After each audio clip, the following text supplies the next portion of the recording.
HSC হিসাব বিজ্ঞান দ্বিতীয় পত্রের আজকের ভিডিওতে সকলকে স্বাগত জানাচ্ছি। আমাদের আজকের এই ভিডিওটিতে হিসাব বিজ্ঞান দ্বিতীয় পত্রের অংশীদারি ব্যবসায়ের হিসাব এই অধ্যায় হতে দিনাজপুর বোর্ড 2019 সালে আসা অঙ্কটির সমাধান করা হয়েছে। অংশীদারি ব্যবসায়ের হিসাব এই অধ্যায়টি হিসাব বিজ্ঞান দ্বিতীয় পত্রের একটি গুরুত্বপূর্ণ অধ্যায়। প্রতিটি বোর্ডের ফাইনাল পরীক্ষায় এই অধ্যায় হতে অঙ্ক আসে। দিনাজপুর বোর্ড 2019 সালে আসা প্রশ্নটি হচ্ছে, স্বপন, সুবন ও সুমি একটি অংশীদারি কারবারের 3 জন অংশীদার, তাদের লাভ লোকসানের অনুপাত যথাক্রমে 2/1, অনুপাত 3/1, অনুপাত 6/1। 2018 সালের 1 জানুয়ারি তারিখে অংশীদারদের মূলধনের পরিমাণ ছিল স্বপন 1,80,000 টাকা, সুবন 1,60,000 টাকা এবং সুমি 1,40,000 টাকা। স্বপন এবং সুমি তাদের সার্বক্ষণিক দায়িত্ব পালনের জন্য কারবার হতে যথাক্রমে 2,000 টাকা এবং 1,500 টাকা করে মাসিক বেতন পাবেন। প্রত্যেক মাসের প্রথম তারিখে অংশীদারগণ কারবার হতে যথাক্রমে 1,200 টাকা, 800 টাকা এবং 600 টাকা করে নগদ উত্তোলন করেছেন। তাহলে ক্ষেত্রে যখন উত্তোলনের সুদ বের করা হবে তখন সেক্ষেত্রে মাথায় রাখতে হবে যে প্রথম তারিখে উত্তোলন করেছে, এই বিষয়টা মাথায় রেখে কাজ করতে হবে। মূলধন ও উত্তোলনের উপর বার্ষিক 5% সুদ ধার্য করতে হবে। বছরের মাঝামাঝি সময়ে সুবন 20,000 টাকা ঋণ স্বরূপ কারবারে প্রদান করেন। স্বপন সুবনকে এই মর্মে নিশ্চয়তা প্রদান করেছিলেন যে সুবন তার মূলধনের সুদ এবং ঋণের সুদ ছাড়াও লাভের অংশ বাবদ বছরে কমপক্ষে 25,000 টাকা পাবেন। তাহলে যেহেতু স্বপন সুবনকে নিশ্চয়তা প্রদান করেছে, অবশ্যই সুবনকে তার লাভের অংশ বাবদ 25,000 টাকা পেতে হবে।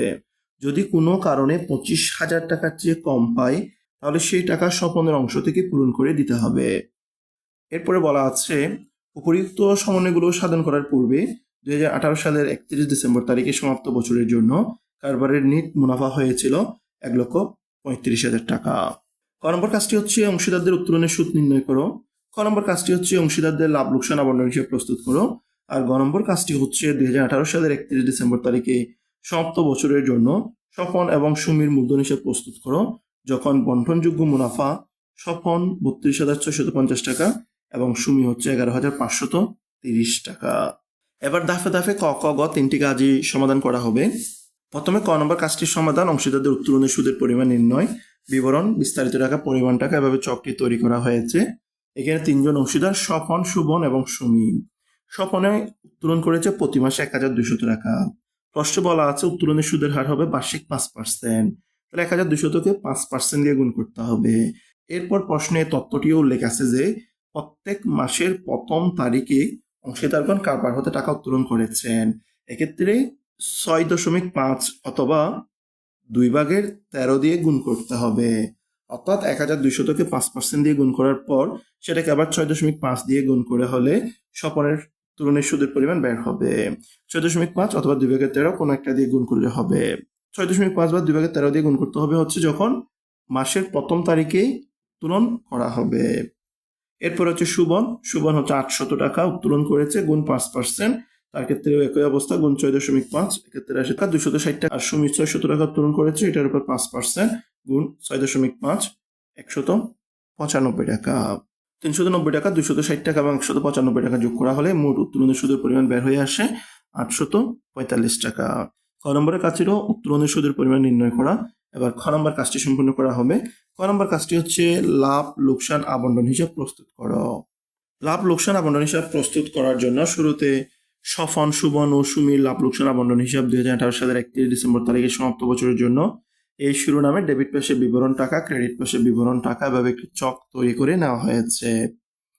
প্রথমে ক্রেডিট পাশে লেখা হয়েছে লাভ লোকসান হিসাব, তার অধীনে নিট লাভ 1,35,000 টাকা। এই 1,35,000 টাকা নিট লাভ, এটা প্রশ্নে উল্লেখ আছে। এরপর অংশীদারদের মূলধন হিসাব, তার অধীনে লেখা হয়েছে ক্রেডিট পাশ উত্তোলনের সুদ। এই উত্তোলনের সুদ, এই টাকাটা আমরা ক নম্বর কাজে বের করেছিলাম। স্বপন 390, সুবন 260, সুমি হচ্ছে 195, সবগুলো যোগ করা হলে 845। এরপরে ডেবিট পাশে এসে অংশীদারদের মূলধন হিসাব, তার অধীনে মূলধনের সুদ, স্বপন, সুবন, সুমি। এক্ষেত্রে স্বপনের মূলধন ছিল 1,80,000 টাকা।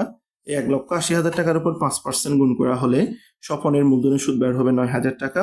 সুবনের মূলধন ছিল 1,60,000 টাকা, এটার উপর 5% বের করা হলে 8,000 টাকা। সুমির মূলধন ছিল 1,40,000 টাকা, এটার উপর 5% বের করা হলে 7,000 টাকা। 9,000 টাকা, 8,000 টাকা এবং 7,000 টাকা যোগ করা হলে মোট মূলধনের সুদ আসে 24,000 টাকা। এরপরে লেখা হয়েছে অংশীদারদের মূলধন হিসাব বেতন। আমাদের প্রশ্নে উল্লিখিত আছে স্বপন এবং সুমি তাদের সার্বক্ষণিক দায়িত্ব পালনের জন্য কারবার হতে যথাক্রমে 2,000 টাকা এবং 1,500 টাকা করে বেতন পাবে। তাহলে স্বপনে বেতন পাবে মাসে 2,000 টাকা, তাহলে 2,000 গুণ 12 24,000 টাকা। আবার সুমিয়ে বেতন পাবে মাসে 1,500 টাকা করে, 1,500 গুণ 12 18,000 টাকা। 24,000 টাকার সাথে 18,000 টাকা যোগ করলে যোগফল 42,000 টাকা। এরপরে লেখা হয়েছে সুবনের ঋণ হিসাব, তার অধীনে লেখা হয়েছে ঋণের সুদ। প্রশ্ন লেখা আছে বছরের মাঝামাঝি সময়ে সুবন 20,000 টাকা ঋণ স্বরূপ কারবারে প্রদান করেন। এক্ষেত্রে এই ঋণের সুদের হার কত পার্সেন্ট সেটা উল্লেখ নাই। তবে অংশীদাররা যদি প্রতিষ্ঠানের ঋণ হিসেবে টাকা দিয়ে থাকেন সেক্ষেত্রে তিনি ঋণের সুদ প্রাপ্য হবেন, এবং পার্সেন্টেজ যদি উল্লেখ থাকে যে পার্সেন্টেজটা উল্লেখ থাকবে প্রশ্নে সেটা দিয়ে কাজ করতে হবে। আর যদি পার্সেন্টেজ উল্লেখ না থাকে এক্ষেত্রে সুদের হারটি হবে 6%। তার প্রদত্ত ঋণ ছিল 20,000 টাকা। 20,000 টাকাকে 6% দিয়ে গুণ করলে এক বছরের সুদ বের হবে 1,200 টাকা। যেহেতু বছরের মাঝামাঝি সময়ে এসেছে তাহলে সে অর্ধেক বছরের সুদ পাবে এবং সেটি হবে 600 টাকা। ক্রেডিট পেশের যোগফল বড় হবে। ক্রেডিট পেশ যোগ করলে 1,35,000 টাকা এবং 845 টাকা যোগ করলে 1,35,845 টাকা হয়। সেটা থেকে ডেবিট পেশে 24,000 টাকা, 42,000 টাকা এবং 600 টাকা বাদ গেলে আরো 69,245 টাকা কম থাকে। এই 69,245 টাকা অংশীদারদের লাভ লোকসান অনুপাত অনুযায়ী ভাগ করে দিতে হবে। যেহেতু ডেবিট পেশে টাকা কম, এটা হচ্ছে মুনাফার অংশ। আমাদের প্রশ্নে স্বপন, সুবন এবং সুমি এই তিনজনের যে লাভ লোকসান বন্টন অনুপাত আছে সেটা হচ্ছে 2/1 অনুপাত 3/1 অনুপাত 6/1। এভাবে ভগ্নাংশ থাকলে আমরা সেই অনুযায়ী লাভ লোকসান বন্টন করতে পারবো না বা কষ্ট হবে। তাহলে এক্ষেত্রে এই অনুপাতটাকে পূর্ণ অংশে নিয়ে আসতে হবে। এর জন্য যে কাজটা করতে হবে সেটা হচ্ছে আমি নিচে করে দেখাচ্ছি। 2, 3, 6 অর্থাৎ অনুপাতগুলোর যে হর আছে এই হরগুলোর লসাগু নিতে হবে। তাহলে 2, 3 এবং 6 এই হরগুলোর লসাগু হবে 6। এবার প্রত্যেকটা অনুপাতকে 6 দিয়ে গুণ করতে হবে। যেমন প্রথমটা 2/1 এটাকে গুণ করতে হবে 6 দিয়ে। এরপরটা হচ্ছে 3/1 এটাকে গুণ করতে হবে 6 দিয়ে। এরপরটা হচ্ছে 6/1 এটাকে গুণ করতে হবে 6 দিয়ে।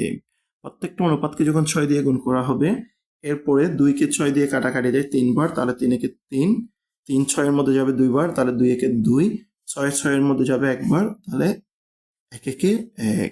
তাহলে তাদের অনুপাতটা এখন পূর্ণ সংখ্যায় চলে এসেছে 3:2:1। এবার যে কাজটি করতে হবে সেটি হচ্ছে এই 69,245 টাকা এটাকে 3:2:1 বন্টন করতে হবে। তবে এক্ষেত্রে একটি শর্ত আছে এবং শর্তটি হচ্ছে সুবনের মুনাফা নিয়ে।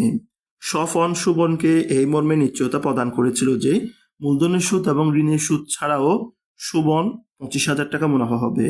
কোনো কারণে যদি সে 25,000 টাকার চেয়ে কম মুনাফা পায় সেটা অবশ্যই স্বপনের মুনাফা থেকে এনে সুবনের 25,000 টাকা পূরণ করতে হবে। তাহলে আমরা আগে প্রথমে যে কাজটা করব সেটা হচ্ছে সুবন তার 25,000 টাকা মুনাফা ভাগ অনুযায়ী পায় কিনা দেখতে হবে। যদি ভাগ অনুযায়ী 25,000 টাকা না পায় অর্থাৎ 25,000 টাকার চেয়ে কম পায় তাহলে স্বপনের টাকা থেকে এনে তাকে 25,000 টাকা পুরাই দেবো, বাকি টাকা স্বপন কম নেবে। যদি কোনো কারণে 25,000 বা তার চেয়ে বেশি পায় তাহলে সমস্যা নেই। তাহলে আমরা প্রথমে এসে সুবন কত টাকা পায় সে টাকাটা বের করতে হবে। সুবন কত টাকা পায় সে টাকাটা বের করতে হলে মোট মুনাফা হচ্ছে 69,245 টাকা, সেটাকে আগে 6 দিয়ে ভাগ করতে হবে কারণ অনুপাতের যোগফল হচ্ছে 6। 3-এর সাথে 2 যোগ করলে 5, 5-এর সাথে 1 যোগ করলে 6। 69,245 টাকাকে 6 দিয়ে ভাগ করা হলে প্রতিভাগে 11,540.83 টাকা আসে। তাহলে এক্ষেত্রে 11,540 টাকা যদি প্রতি ভাগে আসে এটি সুমি পেয়ে যাবে, কারণ সুমির টাকার সাথে কোনো সমস্যা নাই। ভাগ অনুযায়ী 1 ভাগের টাকা সে 11,540 টাকা পাবে। এরপর সুবন পাবে হচ্ছে 2 ভাগ। 11,540 টাকাকে যদি 2 দিয়ে গুণ করা হয় 23,080 টাকা আসে। কিন্তু সুবনকে নিশ্চয়তা দেওয়া ছিল 25,000 টাকা, তাহলে সে 23,080 টাকা নেবে না, তাকে 25,000 টাকা পুরো টাকা দিতে হবে। কিন্তু সে 2 ভাগ অনুযায়ী এই টাকা পায় না, সে পায় হচ্ছে 23,080 টাকা। বাকি টাকা স্বপন থেকে এনে তার 25,000 টাকা ঘাটতি পূরণ করতে হবে। 1 ভাগে 11,540 টাকা করে পেলে স্বপন তার 3 ভাগ অনুযায়ী 34,620 টাকা পাওয়ার কথা, কিন্তু সে 34,620 টাকা পাবে না। তার থেকে সুবনকে দিয়ে যে টাকাটা কাটতে পূরণ করা হয়েছে 25,000 টাকা সে টাকাটি কম পাবে, অর্থাৎ সে পাবে হচ্ছে 32,705 টাকা। তাহলে 32,705 টাকা 25,000 টাকা এবং 11,540 টাকা যোগ করলে 69,245 টাকা হয়। ডেবিট পাশে যোগ করলে 1,35,845 টাকা, ক্রেডিট পাশে যোগ করলে 1,35,845 45 টাকা। ক নম্বরের কাজটি সম্পন্ন করা হয়েছে। এবার গ নম্বরের কাজটি সম্পন্ন করা হবে। গ নম্বরের কাজ ছিল 2018 সালের 31 ডিসেম্বর তারিখে সমাপ্ত বছরের জন্য স্বপন এবং সুমি অর্থাৎ দুইজনের মূলধন হিসাব তৈরি করা। আবার বলা ছিল এখানে বন্টনযোগ্য মুনাফা হবে স্বপন 32,650 টাকা এবং সুমি হবে 11,530 টাকা। তাহলে এখানে স্বপন এবং সুমির মূলধন হিসাব তৈরি করা হবে। তারিখ বিবরণ স্বপন এবং সুমি দুজনের জন্য টাকার গড় ডেবিট পাশে, ক্রেডিট পাশেও একই অবস্থা, তারিখ বিবরণ স্বপন এবং সুমি দুজনের জন্য টাকার গড়। এই মূলধন হিসাব সম্পন্ন করতে গেলে প্রথমে ক্রেডিট পাশে এসে 2018 সালের জানুয়ারির 1 তারিখ আমাদের প্রশ্নে যে মূলধনগুলো দেওয়া ছিল স্বপন 1,80,000 টাকা এবং সুমি 1,40,000 টাকা, এই মূলধনের টাকা দুটি লিখতে হবে। এরপর ক্রেডিট পাশে ডিসেম্বর 31 তারিখে এসে লাভ লোকসান আবন্টন হিসাব, তার অধীনে হচ্ছে মূলধনের সুদ। স্বপনের মূলধনের সুদ 9,000 টাকা, সুমির মূলধনের সুদ 7,000 টাকা। এই মূলধনের সুদগুলো আমরা লাভ লোকসান আবন্টন হিসেবে বের করেছিলাম। এরপরে বেতন স্বপন হচ্ছে প্রতি মাসে 2,000 করে 24,000, সুমি হচ্ছে প্রতি মাসে 1,500 টাকা করে 18,000। আর মুনাফার অংশ আমাদের লাভ লোকসান আবন্টন হিসেবে অন্যরকম এসেছিল। স্বপন হচ্ছে 32,705, সুমি হচ্ছে 11,540। এই টাকাগুলো ব্যবহার করা যাবে না, কারণ আমাদের প্রশ্নে বলা আছে স্বপনের বন্টনযোগ্য মুনাফা হবে 32,650 এবং সুমির হবে 11,530। তাই এই দুটি টাকা নেওয়া হয়েছে। 2018 সালের ডিসেম্বর 31 তারিখ উত্তোলন হিসাব। স্বপনের উত্তোলন ছিল প্রতি মাসে 1,200 টাকা। তাহলে এক বছর অর্থাৎ 12 মাসে তার উত্তোলন হবে 1,200 গুণ 12, 14,400 টাকা। আবার সুমির উত্তোলন ছিল প্রতি মাসে 600 টাকা। তাহলে 12 মাসে সুমির উত্তোলন হবে 600 গুণ 12, 7,200 টাকা। এরপর লাভ লোকসান আবন্টন হিসাব উত্তোলনের সুদ স্বপন হচ্ছে 390, সুমি হচ্ছে 195। যথারীতি এখানে ক্রেডিট পাশের যোগফলটা বড় হচ্ছে। তাহলে ক্রেডিট পাশের টাকাগুলো যদি যোগ করা হলে 2,45,650 টাকা যোগফল আসে স্বপনের গড়ে। সেখান থেকে 14,400 টাকা 390 টাকা বাদ গেলে আরো 2,30,860 টাকা কম থাকে। এই টাকাটি ডিসেম্বর 31 তারিখের জন্য ব্যালেন্স সিডি। আবার একইভাবে সুমির গড় যোগ করা হলে 1,76,530 টাকা যোগফল আসে। সেটা থেকে 7,200 টাকা এবং 195 টাকা বাদ দিলে আরো 1,69,135 টাকা কম থাকে। এটিও ব্যালেন্স সিডি। ডেবিট পাশের যোগফল 2,45,650, 1,76,530। ক্রেডিট পাশের যোগফল একই, দুই টান দিয়ে যোগফলগুলো বন্ধ করা হবে। বন্ধ করার পর ডিসেম্বর 31 তারিখে যেটা ব্যালেন্স সিডি ছিল সেটা তার পরবর্তী দিন 2019 সালের জানুয়ারি 1 তারিখ ব্যালেন্স বিডি হিসেবে স্বপনের গড়ে 2,30,860 টাকা এবং সুমির গড়ে 1,69,135 টাকা দেখাতে হবে।